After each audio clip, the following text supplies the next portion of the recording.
Hello नमस्कार दोस्तों, स्वागत है आपका सिविल्स एजुकेशन में। हम लोग यहाँ पे पीसीएस मंत्रा की टेस्ट सीरीज कर रहे हैं, UP PCS RO ARO 2023 prelim के लिए। ठीक है, और ये टेस्ट नंबर 5 रहेगा। इससे पहले 4 टेस्ट हम लोग कर चुके हैं, प्ले लिस्ट में मैं अपडेट करता जा रहा हूँ, आप लोग चाहें तो वहाँ से देख सकते हैं। और कोशिश कीजिए ज़्यादा से ज़्यादा रिविज़न हो सके, क्योंकि माइन्यूट गलती करके नहीं आना है। जो हम लोग बेसिक गलतियाँ करके आते हैं, छोटे छोटे क्वेश्चन, ईजी क्वेश्चन भी गलती हो जाते हैं ना, तो ये सब भी रिविज़न होना बहुत मस्ट है। और इससे पहले हम लोग यूपी पीसीएस आरओ की टेस्ट सीरीज किए थे जीएस वर्ल्ड की। ठीक है, उसके 10 टेस्ट किए थे और ये दूसरी टेस्ट सीरीज है इसी के लिए, आरओ के लिए। पहली टेस्ट सीरीज हम लोग जीएस वर्ल्ड की किए थे और दूसरी टेस्ट सीरीज हम लोग पीसीएस मंत्रा की कर रहे हैं। हिंदी के लिए हम लोग सेपरेट कर रहे हैं, सेपरेट यहाँ पे प्लेलिस्ट बनी हुई है चैनल पे, वहाँ पे मैं वीडियोस अपलोड करता जा रहा हूँ जो भी हिंदी से रिलेटेड है। ठीक है, टेस्ट सीरीज में जो हिंदी के टेस्ट हैं वो तो रहेंगे ही, वो तो टेस्ट में ही रहेंगे, टेस्ट सीरीज में रहेंगे। बाकी हिंदी की जो प्लेलिस्ट है चैनल पे, उसमें जो भी हिंदी का रहेगा उसमें हम लोग करेंगे। ठीक है, उसी में हम लोग कर रहे हैं। 6 टॉपिक से जो भी यहाँ पर रिलेटेड हम लोग मटेरियल पढ़ेंगे, सब कुछ यहाँ पे प्लेलिस्ट में मैं अपडेट करता रहूँगा। ठीक है, शुरू करें। चलिए देखिए, ये इंडियन पॉलिटी का ये पेपर है। देखिए पहला क्वेश्चन, भारतीय संविधान के किस भाग में आपातकाल का उपबंध किया गया है? इमरजेंसी के प्रोविजन पूछ रहे हैं। इमरजेंसी के प्रोविजन हम लोग 3 आर्टिकल में पढ़ते हैं, 352, 356 और 360, है ना। 352 में यहाँ पे नेशनल इमरजेंसी होती है, 356 में प्रेसिडेंट रूल और 360 में यहाँ पे फाइनेंशियल इमरजेंसी। पूछा जाता है छोटा सा प्रश्न, आसान सा प्रश्न कि अभी तक कौन सी इमरजेंसी लागू नहीं की गई है या फिर लगी नहीं है, तो यही होती है वित्तीय आपातकाल। ठीक है, 360 में इसका उल्लेख है। यहाँ पे सिंपल बस पार्ट पूछा गया है कि किस भाग में इसका उल्लेख है। तो हम लोग भारतीय संविधान में टोटल कितने पार्ट पढ़ते हैं? हम लोग टोटल 22 पार्ट पढ़ते हैं। ठीक है, और इमरजेंसी का प्रोविजन भाग 18 में है, पार्ट नंबर 18 में है। इमरजेंसी के प्रोविजन कहाँ से लिए गए थे? ये जर्मनी के कॉन्स्टिट्यूशन से लिए गए थे। ठीक है, जर्मनी के कॉन्स्टिट्यूशन से पूछा जाता है। यहाँ पे डी ऑप्शन करेक्ट हो जाएगा। चलिए क्वेश्चन नंबर 2 कीजिए। निम्नलिखित पर विचार कीजिए। पहला है आंतरिक अशांति, सशस्त्र विद्रोह और बाह्य आक्रमण, और डी ऑप्शन है युद्ध। यहाँ पे पूछा गया है 352 के तहत आपात की उद्घोषणा की जा सकती है। देखिए पहला प्रश्न है कि आपात की उद्घोषणा कौन करता है? ये प्रेसिडेंट साहब करते हैं, पहली चीज। यहाँ पे प्रोविजन क्या क्या है 352 में?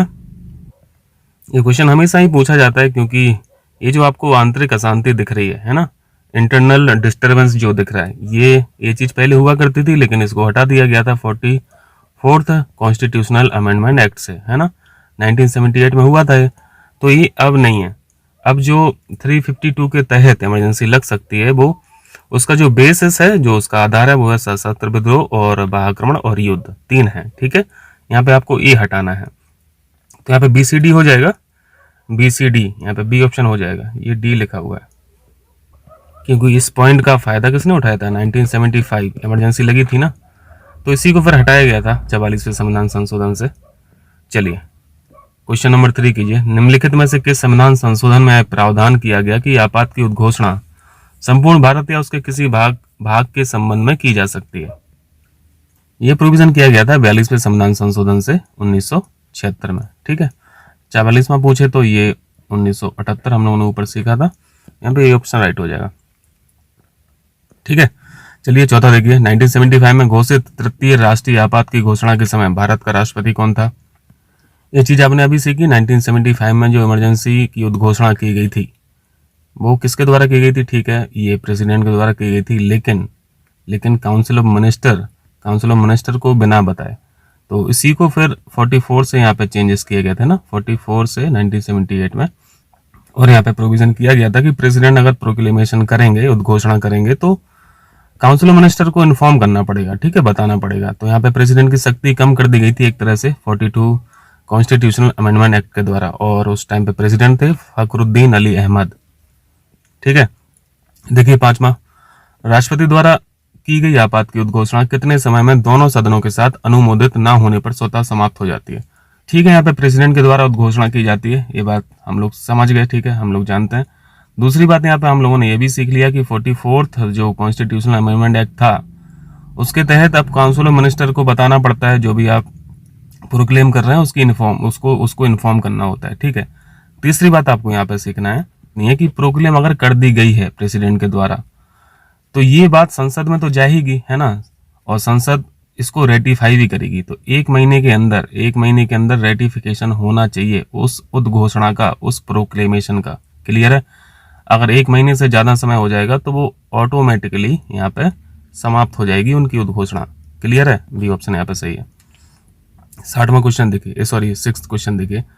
राष्ट्रपति द्वारा आपात उद्घोषणा को वापस लेने के लिए संसद के दोनों सदनों का अनुमोदन आवश्यक है। एक चीज और यहाँ पे जान लीजिए, 1 महीने के अंदर जो अनुमोदन चाहिए होता है वो दोनों सदनों से चाहिए होता है। ठीक है, बोथ हाउस से चाहिए होता है। चलिए अब 6वां क्वेश्चन कीजिए तो हो जाएगा। राष्ट्रपति द्वारा आपात उद्घोषणा को वापस लेने के लिए संसद के दोनों सदनों, ठीक है, दोनों सदनों का अनुमोदन आवश्यक है। ठीक है भैया, 1 महीने के अंदर अनुमोदन आवश्यक है, सीख लिया। दूसरा है, राष्ट्रपति आपात की उद्घोषणा को पश्चातवर्ती उद्घोषणा द्वारा कभी भी वापस लिया जा सकता है। देखिए, लोकसभा भी इस उद्घोषणा को खत्म कर सकती है, लेकिन लोकसभा को एक काम करना पड़ेगा, सिंपल मेजोरिटी से संकल्प पारित करना पड़ेगा। ठीक है, साधारण बहुमत से अगर संकल्प पारित होता है तो फिर प्रेसिडेंट यहाँ पे मजबूर हो जाते हैं, उनको बाध्य होना पड़ता है कि अपनी प्रोक्लेमेशन जो उन्होंने उद्घोषणा की है इमरजेंसी की, वो वापस लें। तो ये बात तो ठीक है, ये बात ठीक है।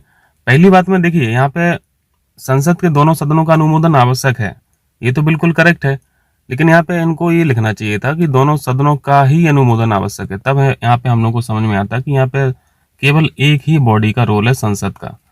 तो यहाँ पे उद्घोषणा को खत्म करने का रोल संसद का भी है, ठीक है, संसद का भी है और प्रेसिडेंट को भी है।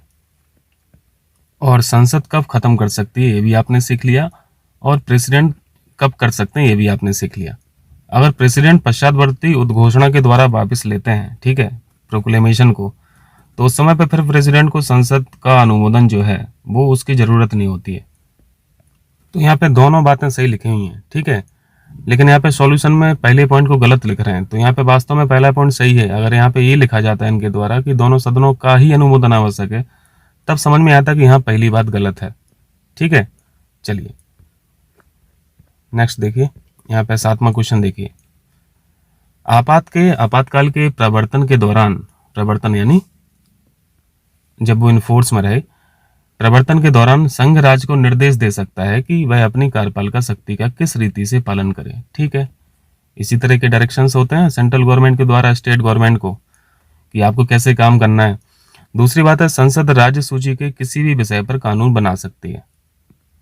ये बात भी हम लोग जानते हैं कि जब भी इमरजेंसी इन्फोर्स रहती है तो यहाँ पे संसद की जो एग्जीक्यूटिव पावर है वो एक्सटेंड हो जाती है, वो बढ़ जाती है। दूसरी बात सही है।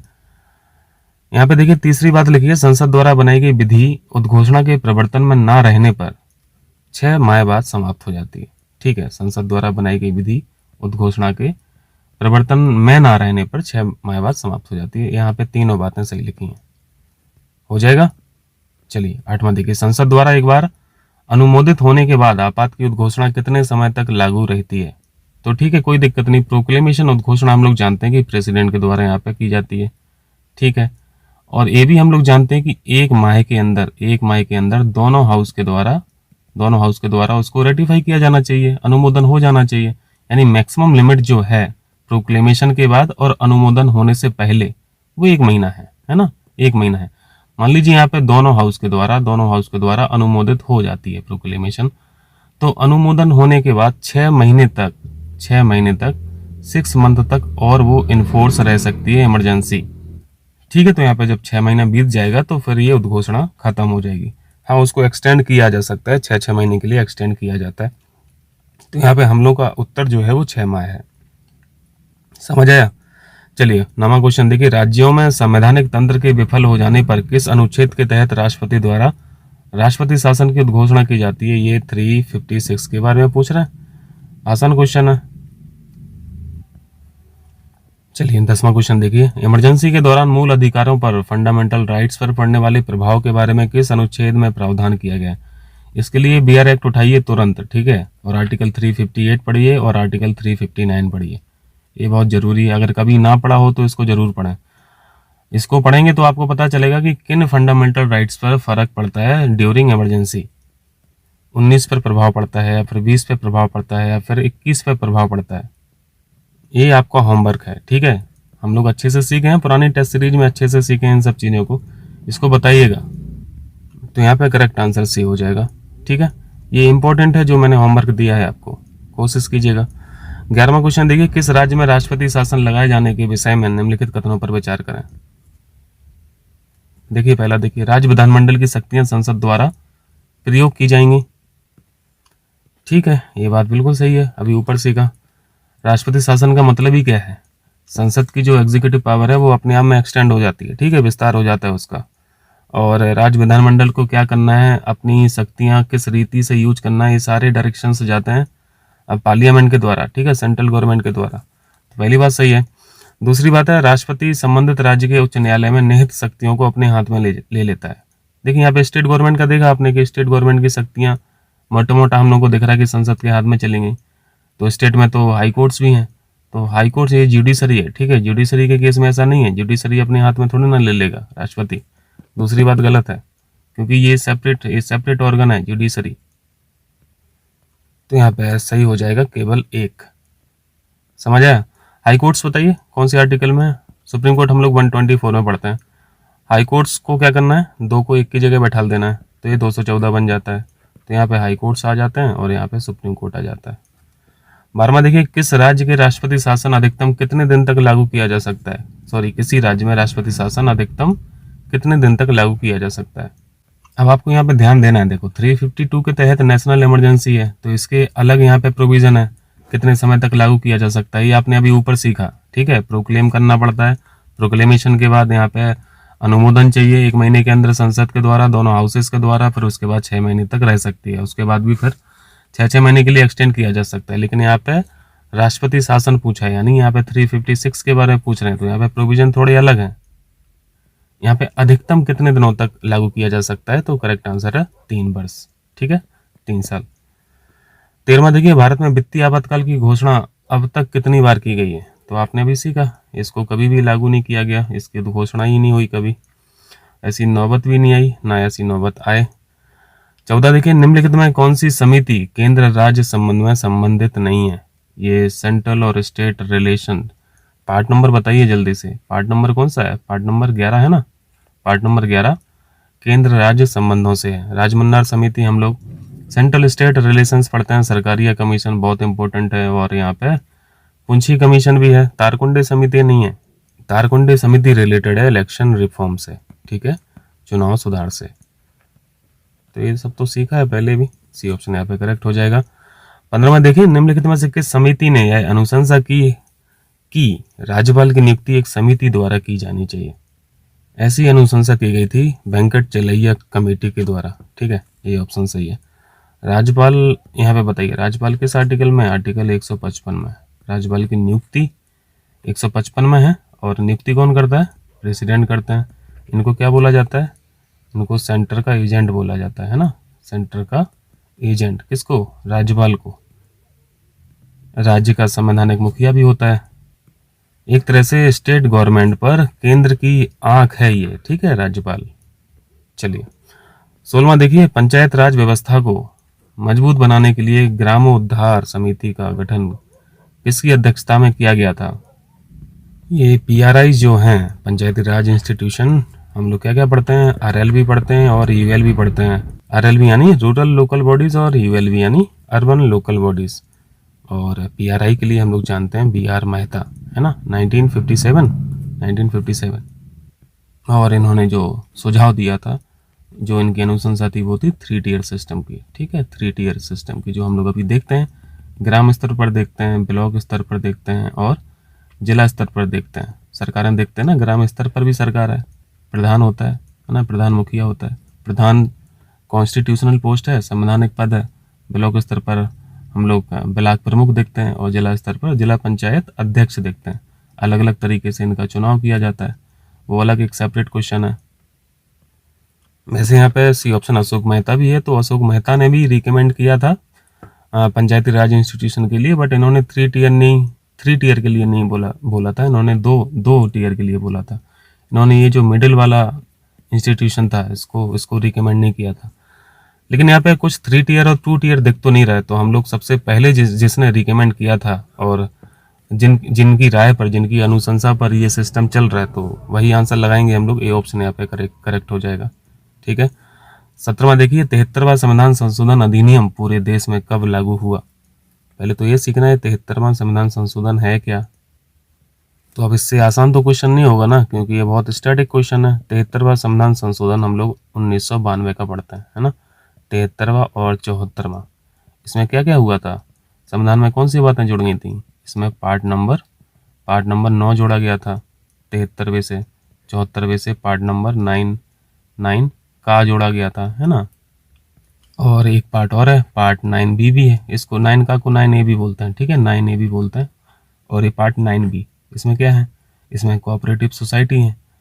तो ये इसका 74 से कोई यहाँ पे रूल नहीं है, ठीक है। ये जोड़ा गया था 97 कॉन्स्टिट्यूशनल अमेंडमेंट एक्ट 2011 में। और 73वें संविधान संशोधन से जो जोड़ा गया पार्ट 9 में पंचायतें हैं, ठीक है, पंचायतें हैं यहाँ पे। और 74वें संविधान संशोधन से जो पार्ट 9A जोड़ा गया, इसमें नगर की सरकार है, म्यूनिसिपैलिटीज है। इतना क्लियर है। अब यहाँ पे क्वेश्चन में देखिए लागू पूछा है, तो लागू वर्ष 1 साल बाद, लागू 1993 है, यानी अधिनियम का ये फॉर्मेशन ईयर पूछे तो 1992 होता है, और लागू वर्ष पूछे तो 1993 होता है, ठीक है, 24 अप्रैल 1993 करेक्ट है। और इसलिए 24 अप्रैल को क्या मनाया जाता है, पंचायती राज डे, है ना, पंचायती राज डे। संवैधानिक दर्जा दिया गया। ग्राम सभा लिखा है ना, ग्राम सभाएं किसमें है, 73 से है ना, 73 कॉन्स्टिट्यूशनल अमेंडमेंट एक्ट से आई हैं। 74 में तो नगर की सरकार है ना, म्यूनिसिपैलिटीज हैं, तो ये तो गलत हो गया। दूसरी बात है किसी ग्राम की निर्वाचक नामावली में दर्ज नामों वाले व्यक्तियों को सामूहिक रूप से ग्राम सभा कहा जाता है। ये परिभाषा सीख लीजिए, ठीक है। अगर पूछे ग्राम सभा क्या है, वहाँ की जो वोटर लिस्ट है, ठीक है, गांव की जो वोटर लिस्ट है, वोटर लिस्ट में जिन जिन के नाम छपे हैं, उन्हीं सभी नामों के समूह को बोलते हैं ग्राम सभा। भले ही आप उस गांव में रह रहे हैं और आपका वोटर लिस्ट में नाम नहीं है, तो आप ग्राम सभा के सदस्य नहीं है, ठीक है। वोटर लिस्ट में नाम होना बहुत जरूरी है। सी देखिए, ग्राम सभा में केवल एक ही गांव शामिल किया जा सकता है, ऐसा बिल्कुल भी नहीं है। 5-5 गांव होते हैं, 7-7 गांव होते हैं, 2-2 गांव हो सकते हैं, ठीक है, ये बात भी गलत है। और फिर यहाँ पे बात सही क्या है, दूसरी बात सही हो गई। डी बात है, ग्राम पंचायत ग्राम सभा के कार्यों का निरीक्षण मूल्यांकन करती है। ग्राम पंचायत नहीं करती है, ग्राम सभा करती है। ग्राम सभा ग्राम पंचायत के कार्यों का निरीक्षण और मूल्यांकन करती है, ठीक है। यहाँ पे शब्दों पर ध्यान देना है, ये क्वेश्चन सही फॉर्मुलेट किया है इन्होंने, तो गलत हो गया सी, डी और ए, बी ऑप्शन करेक्ट है। चलिए 19 देखिए, बताइए यहाँ पे कौन सा सत्य है। अनुच्छेद 243 के तहत राज्य निर्वाचन आयोग के गठन का प्रावधान किया गया। यहाँ पे जल्दी से रिवाइज कीजिए, पार्ट नंबर 9A, यहाँ पे क्या है, यहाँ पे पंचायतें हैं, और पार्ट 9 में नगर की सरकार है, म्यूनिसिपैलिटी है। इन दोनों ही आर्टिकल को समझने के लिए आपको आर्टिकल 243 देखना पड़ेगा, ठीक है। 243 में तमाम आर्टिकल्स हैं, भर के आर्टिकल्स हैं। आप बेयर एक्ट खोलेंगे तो आपको वहाँ पे दिखाई देगा, वहाँ पे आपको 243 दिखेगा, 243A B C करके ऐसे दिखेगा, ठीक है। मैं आपका यहाँ पर रिवीजन करा दे रहा हूँ। अगर पार्ट 9 की बात करें तो 243 से 243O तक हैं, ठीक है, 243O तक आर्टिकल है पार्ट 9 में। और पार्ट 9 की अगर बात करें तो ये O तक तो हो गया, फिर O के बाद क्या आता है, P आता है ना, तो यहाँ से P से शुरू हो जाते हैं, और P से लेके फिर Z तक जाएगा, और फिर Z से फिर रिपीट होने लगते हैं, तो ये 243ZG तक रहता है, ठीक है। ये कभी कभी पूछ लेता है, बट बहुत इंपॉर्टेंट नहीं है, फिर भी एक आइडिया होना चाहिए। अब देखिए, ये क्वेश्चन में 243K की बात कर रहे हैं, और आपने अभी सीखा कि पार्ट नंबर 9 जो है पंचायत वाला, ये इसमें जो आर्टिकल्स हैं वो 243 से 243O तक है, यानी के वाला जो भाग है, के इसी में आएगा ना, इसी में आएगा, यानी ये पार्ट 9 की बात कर रहे हैं, और पार्ट 9 पंचायत है, तो आपको इसी में तमाम आर्टिकल्स मिलेंगे। जैसे 243 एक डी बहुत इंपॉर्टेंट है, इसमें क्या है, रिजर्वेशन है, महिलाओं का रिजर्वेशन है। 243 के इन्हीं आर्टिकल्स में आपको राज्य का निर्वाचन आयोग मिल जाएगा, इन्हीं आर्टिकल्स में आपको राज्यों का वित्त कमीशन मिल जाएगा, फाइनेंस कमीशन मिल जाएगा। तो ये तमाम आर्टिकल्स आपको याद रखने होते हैं, क्वेश्चन पूछा जाता है। ऐसे बी ऑप्शन में लिखा है, राज्य निर्वाचन आयोग के निर्वाचन आयुक्त की जो नियुक्ति है वो राज्यपाल के द्वारा की जाती है, ये बात सही है। और ये भी साथ में सीख लीजिए कि राज्य निर्वाचन आयोग जो है स्टेट इलेक्शन कमीशन 243K में है, दोनों बातें सही हैं यहाँ पे। डी ऑप्शन में लिखा है, पंचायत चुनाव का निर्णय राज्य सरकार द्वारा किया जाता है, ये बात भी सही है। सी ऑप्शन में लिखा है, पंचायतों के निर्वाचन के संबंध में सभी विषयों पर विधि बनाने का, यहाँ पे क्या लिखा है, विधि बनाने का, विधि बनाने का जो अधिकार है वो राज्य निर्वाचन आयोग को है। तो विधि कैसे, लॉ वाली बात है ना, ये लॉ कैसे बना लेगा कोई कमीशन, कानून कौन बनाएगा, राज्य स्तर पर विधानमंडल बनाएगा, लेजिस्लेचर बनाएगा। तो ये बात गलत लिखी हुई है, गलत पूछा था तो सी ऑप्शन यहाँ पर राइट हो जाएगा। ठीक है। 20वां प्रश्न है, यदि कोई नगर पालिका समय से पूर्व विघटित कर दी जाती है तो निर्वाचन पश्चात गठित नई नगर पालिका कितनी अवधि के लिए कार्य करेगी। देखिए कार्यकाल कितना होता है, 5 साल का होता है। 5 साल यानी 4 साल और 12 महीने, यही हुआ ना, ये 5 साल हुआ। और हम लोग ये भी जानते हैं कि 5 साल से पहले भी संस्थाएं विघटित हो सकती हैं। ठीक है, तो यहाँ पे भी मान लिया कि 5 साल से पहले विघटन हो गया है नगर पालिका का, तो विघटन हो गया तो 6 महीने के अंदर चुनाव कराने पड़ेंगे। लेकिन चुनाव तब कराने पड़ेंगे जैसे 1 साल हो गया, ठीक है, अभी भी 4 साल बाकी है, 2 साल हो गया है, फिर 3 साल हो गया है, फिर 4 साल हो गया, 4 साल मान लीजिए, 4 साल और यहाँ पे 6 महीने गुजर गए और अभी तक विघटन नहीं हुआ। 7वें महीने पर ये विघटन हो रहा है, तो अब बचे कितने महीने पूर्ण काल को, 5 ही महीने बचे ना। मेरा कहने का मतलब यहाँ पे है कि अगर नगर पालिका का कार्यकाल 4 साल 7 महीना हो गया, ठीक है, और अब इसका विघटन हो रहा है, तब आप चुनाव नहीं करा सकते हैं। ठीक है, क्योंकि 5 साल का पूरा समय था, 6 महीने बचे ही नहीं, यानी 6 महीने का डिफरेंस होना चाहिए तब तो चुनाव कराओगे। 6 महीने बचे ही नहीं, 4-5 महीने की बात है, तो फिर क्या चुनाव कराने की जरूरत है। समझ पा रहा ना, जैसे पूर्ण काल जो है 5 साल का होता है, टेन्योर 5 साल का होता है, विघटन हो रहा है 4 साल 11 महीने पे, तो 1 ही महीना तो बचा है फिर पूर्ण काल के लिए। तो चुनाव क्या कराओगे 1 महीने के लिए, 1 महीने बाद वो अपने आप ही खत्म हो जाएगी, 5 साल उसका कार्यकाल पूरा हो जाएगा, तो फिर फ्रेश चुनाव कराया ही जाएगा। 1 महीने के लिए चुनाव नहीं कराएंगे, यहाँ पे समझाने का ये मतलब था। क्लियर है, समझ में आया। अगर 6 महीने का डिफरेंस नहीं है और पहले ही अगर विघटन हो गया तो भैया फिर चुनाव कराए जाएंगे, चुनाव कराएंगे तो फिर नई नगर पालिका आएगी, और नई नगर पालिका आएगी तो जितना समय बचा है 5 साल पूरे होने में उतना समय करेगी। सी ऑप्शन हो जाएगा यहाँ पे शेष अवधि तक। 21वां है, एक ग्राम पंचायत में महिलाओं के लिए कितने प्रतिशत पद आरक्षित होने चाहिए। ये क्लियर प्रोविजन है, ठीक है, 243 आर्टिकल में, 243 आर्टिकल में, और वो स्पेसिफिक आर्टिकल कौन सा है, 243D, सॉरी ये 33.5 लिख दिया, ये 33% है। ठीक है, 243 आपको याद रखना है, सही लिख रहा हूँ ना मैं, वेरीफाई करके बताना। और अभी 243K में क्या पढ़ा था, 243K में आपने स्टेट इलेक्शन कमीशन पढ़ा था, तो यहाँ पे बी ऑप्शन राइट हो जाएगा। 22वां देखिए, एक पंचायत के भंग होने के कितने माह के अंदर नया चुनाव कराया जाएगा। जो आपने अभी ऊपर वाला क्वेश्चन पढ़ा है ना नगर पालिका वाला, है ना, कि 6 महीने के अंदर चुनाव कराने पड़ेंगे अगर 6 महीने से डिफरेंस ज्यादा है पूर्ण कार्यकाल होने से पहले, वही सीन यहाँ पे पंचायतों में भी है, 6 महीने यहाँ पे हो जाएगा। ये सेम क्वेश्चन है, सेम प्रोविजन है दोनों के लिए, पार्ट 9 के लिए और पार्ट 9A के लिए। 23 किसी राज्य में नगर पालिका का सीमा क्षेत्र अधिसूचित करने के लिए सक्षम कौन है। यहाँ पे सक्षम प्राधिकारी है राज्य का संवैधानिक मुखिया जो है, राज्य का राज्यपाल। आर्टिकल 155 से इनकी नियुक्ति की जाती है प्रेसिडेंट के द्वारा। ठीक है, 24 देखिए, 12वीं अनुसूची में नगर पालिकाओं के लिए कितने विषयों का उल्लेख है। टोटल सूचियां कितनी है, 12 अनुसूचियां हैं। मूल संविधान में कितनी अनुसूचियां थी, 8 थी, बाद में कितनी जोड़ी गई, 4 जोड़ी गई। ये 4 कौन कौन सी हैं, यानी नवीं हो गई, 10वीं हो गई, 11वीं हो गई और 12वीं हो गई, है ना।